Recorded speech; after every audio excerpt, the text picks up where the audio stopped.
भगवान श्री हनुमान की जन्म कथा। हनुमान जी की जन्म कथा। एक बार भगवान इंद्र ऋषि दुर्वासा द्वारा आयोजित स्वर्ग में एक औपचारिक बैठक में भाग ले रहे थे। तब उस समय हर कोई एक गहन मंथन में डूबा था। कुंजिकास्थली नाम की एक अप्सरा अनजाने में उस बैठक में विघ्न पैदा कर रही थी। तभी ऋषि दुर्वासा ने उसे ऐसा नहीं करने को कहा।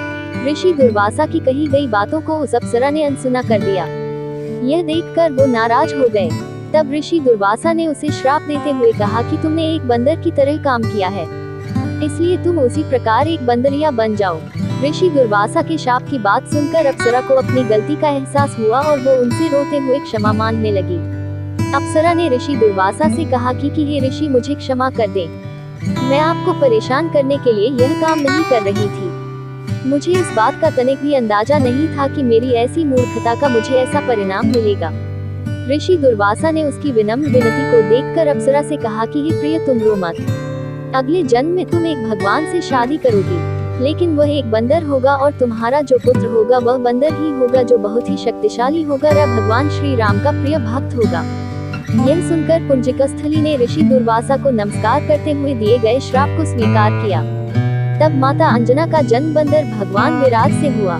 जब माता अंजना विवाह योग्य हो गई तब उनकी शादी बंदर भगवान केसरी से हुई थी। इसके बाद माता अंजना अपने पति के साथ सुखी वैवाहिक जीवन व्यतीत करने लगी। अंजना और केसरी एक शांतिपूर्ण जीवन जी रहे थे। एक दिन शंखबल नामक जंगली हाथी ने अपना नियंत्रण खो दिया और हंगामा खड़ा कर दिया।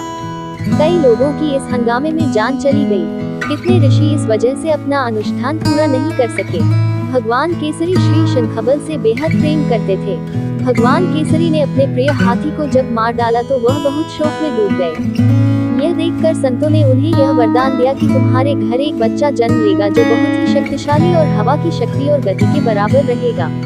तब इस प्रकार भगवान केसरी के घर में माता अंजना ने भगवान श्री हनुमान को जन्म दिया।